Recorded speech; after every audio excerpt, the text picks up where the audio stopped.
Hey Laura, thank you for taking the time as always. Just obviously, first, your initial thoughts on today's match.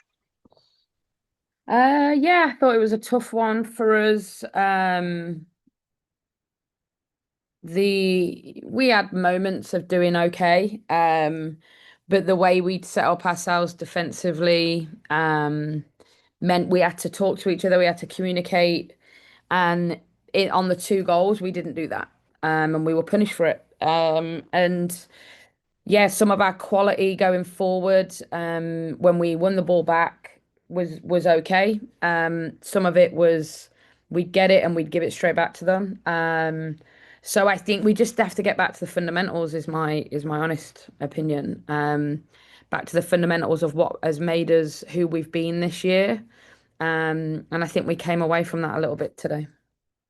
And you spoke a little bit in the pre-match presser and during at training about how fluid this Washington team can be, right? What did you think about the way you guys defended how they can be in that regard? We did it well for a lot of the time. They want the ball, they have a lot of people low, they don't put loads of players high. We were okay with them having it in certain places, but when you defend that way, you've got to really communicate and understand what each other's doing. And there was a couple of periods where we didn't do that and they punished us. Thanks, Charles. And then Jada, go ahead. Thanks for the time, Laura. You in the second half, it seemed like the movement was a little bit better for you. What did you kind of want to change at halftime? And then, do you feel the play was just a little bit better in the second half? In patches, yes.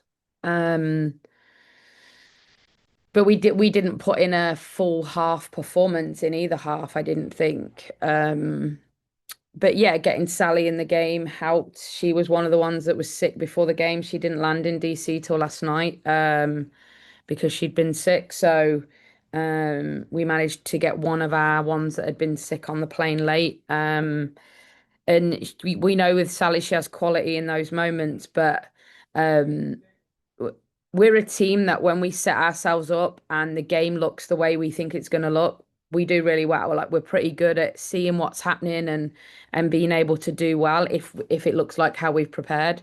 If a team changes, we don't see it. In the second half when Croy came on, it changed the way we needed to build, and it takes us 15 minutes to see it. We just keep doing the same things and giving the ball back. And I think that's my point around going back to the fundamentals. I think we have to go back to the fundamentals of football and what makes us successful and not overcomplicated. And then with Mia, is she still being brought along, or is there a reason why she's not able to see more minutes? Well, we tried to get her on 10 minutes before they put her on. So before, I think they were stood there for 10 minutes, Coco and Mia. And then they put them on and they don't allow us to do the third one at the same time. So yeah, the plan was to try and get Mia on and give her 20, 25. And I think they stood there for 10 minutes. And so it ended up only being 10. Thanks, Jada. And Grant, go ahead. So, Laura, I asked for Jordan's assessment on it. I'll ask you the same question. I felt like Jordan Bugg did a really nice job on Sophia Cantore, who's a physical player, a crafty player. How did you see Bugg's performance against Cantore today? I thought that today was Jordan Bugg's best performance in a long time. Hmm. Yeah. Overall, I thought she did really well. Thanks, Can I Grant. ask what specifically you liked about her performance? I think just fundamental stuff she did well. She defended in the ways that we needed her to defend. When she got the ball, she tried to look for the passes that we'd spoken about, we thought would be on. Um, so she tried to do the things that we'd asked her to do, and I thought she executed them pretty well. Thank you. Thanks, Grant. And then Quazim. Hey coach. So obviously, Trinity Rodman goes for a brace. How hard is it, or what kind of problems does it present when you have a talent on the other side that can shoot off the first bounce and kind of do the things that she can do? No, it's hard to play against, but honestly, the second goal is desire from Trinity and a good finish. If you look where she passes it to Croy and look at her run compared to our defending, that's desire. That's nothing to do with anything else other than she wanted to score really badly. And we didn't want to stop her from doing that. We just let her run. I think she ran past 3 people. And when Trinity's going to be on the edge of the box, I'd put my money on her scoring.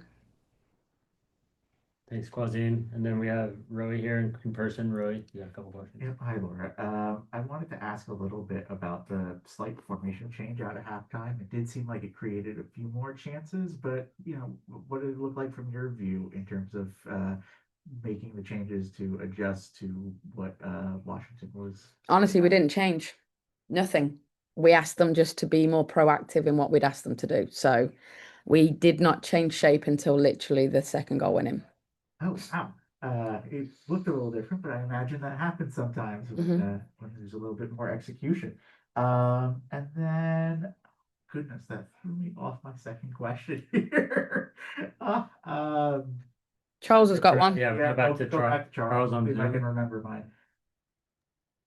Yeah, I just, I obviously, you're focused week by week, Laura, right? No teams a pushover in this league. You know that better than anybody else. But you're in a stretch of matches here where you play the top three teams in a span of 4 matches. Do you hope that your group learns anything from this, where you're playing the very best of the league, where it's, we use the word quality a lot, right? It's just quality, like the best quality you can face in this league. You hope that maybe they take some out of these matches as, we get down the final stretch of the regular season here. We've got to get points. I don't care what we learn. Learn what you want, as long as we can get points. And we only get points if we execute the things we need to execute. And I'm going to keep repeating it. We've got to get back to the basics. Louisville are a very different team, very direct, very pacey on the width. Not that bothered about playing through you. Just want to get it from A to B as quickly as possible. And we'll press you like their life depends on it. So we've got to be prepared for that. And then we'll think about Kansas after that. Thanks, Charles. Everyone all good? Or, yeah. All right, I did remember now. Was just wondering because you have seen many players through the years in this league. I know it was the first start on the Washington side for Dem Abiodun, who there's not a ton of film on her, I imagine, at least at an NWSL level. Also played at Dallas like Sam. I just was wondering, it seemed like she had a strong game out there, but your take on facing her and what she seemed to bring very quickly into this league. Yeah, I thought she was tidy. She moves the ball well. Caused us some problems in her positioning at times. Did well when she gave the ball away, or the team gave the ball away to win it back quickly as well. So yeah, she looks like a talent.